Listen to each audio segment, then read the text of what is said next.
Good morning, real pilots. This morning we're going to talk a little bit about safely propping a Dash 8 engine solo. And so I'm going to break this down into several parts. Number one is propeller safety. Number two is configuring the aircraft. Number three is the starting process. And finally, the taxiing away from a safely secured airplane.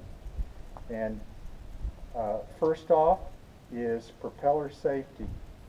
Never touch or move a propeller on an airplane unless you're out of the path of the propeller and the airplane is properly secured.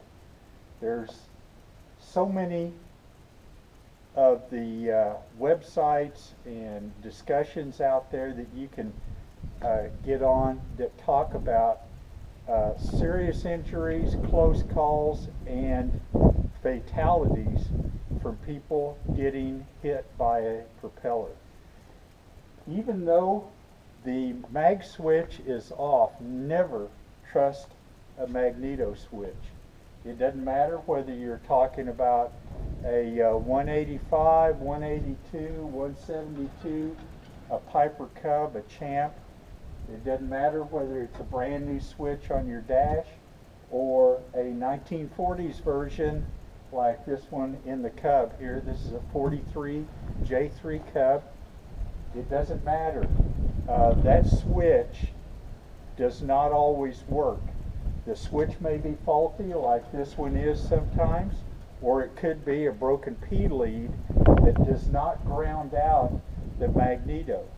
And if you've got just a little bit of leftover fuel air mixture that's in a cylinder or two here, even though you have shut off the engine with the fuel off, the mixture lean all the way and the switch is off, all you have to do is touch that propeller, move it 2 or 3 or 4 or 5 degrees to where the impulse coupling or the magneto fires, and you've got a running engine.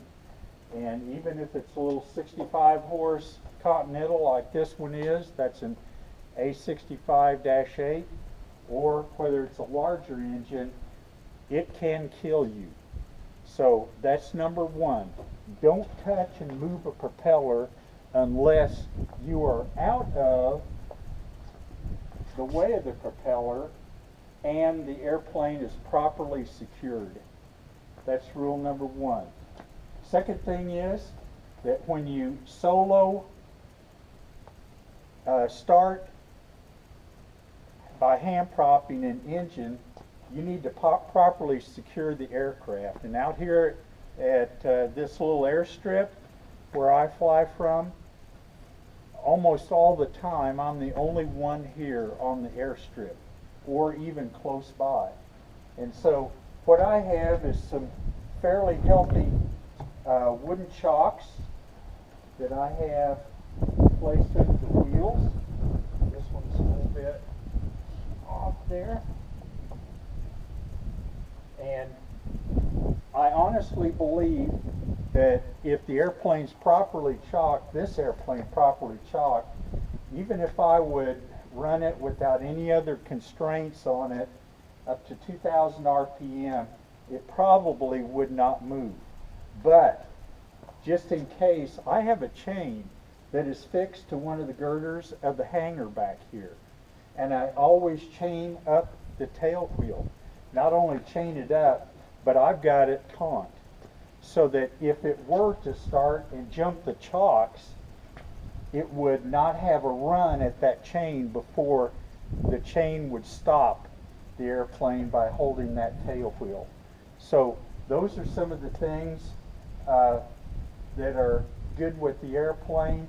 And I've pre-flight it, I've done all my fuel checks, and sunk the airplane. It's all ready to go. The next thing I'm going to do, and I'll just go through these steps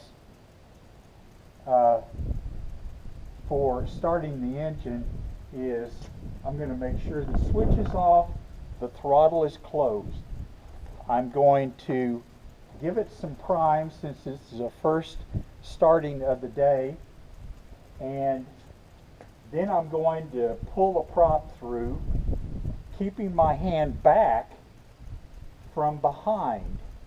And I've probably propped several thousand airplanes since I was a kid, and most of them, I'd say nearly all of them, were from in front of the airplane. I've also had engines start up, race, and go right by me as I'm ducking out away from the propeller on one side or the other. I've also had a bad switch when I was doing the priming strokes on the propeller, start the airplane right there in front of me, and had to step back while it ran for about 20 or 30 seconds with the switch off. So I like propping from behind. I think it's a lot safer.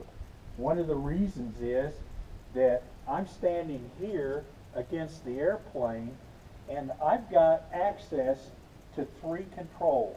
I've got the throttle, I've got the mag switch, and I've got the fuel. Although turning off the fuel, it might take 20 seconds or 30 seconds to run through the fuel and the gasculator. I've still got access to those controls. And if nothing else, I can just lean down and let the airplane go where it wants to rather than get caught up in the propeller. So I've also got a little system here with some ropes that after I get it started, that I'm able to pull the chocks from inside the airplane, and if I'm coming back here, I just leave the chocks there. If I'm going somewhere else, I'll put the chocks safely into the luggage compartment there. So everything's good and secure here. I like to wear a glove, at least in the colder part of the season, although it's not necessary. And so I'll go ahead and do my steps. Throttle closed, switch is off.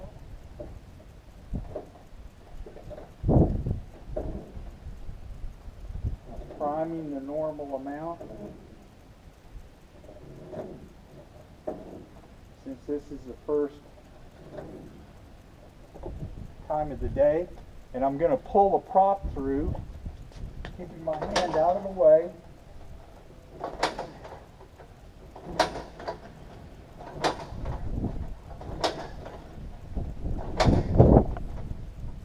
And as soon as I smell gas or see drops on the ground is when I'm going to crack the throttle and turn it to both.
again, back from my morning flight. It's pretty choppy up there, nice stiff crosswind, just makes it more fun. One thing I forgot to mention was when I get in there from the side to right after the engine starts, I've also got the oil pressure right there in my face, so I can check it immediately, as well as I can adjust the throttle, the switch, and if necessary the fuel there. So, by the way, this is the best place on the planet to go to college. This is Roger Dodger signing off.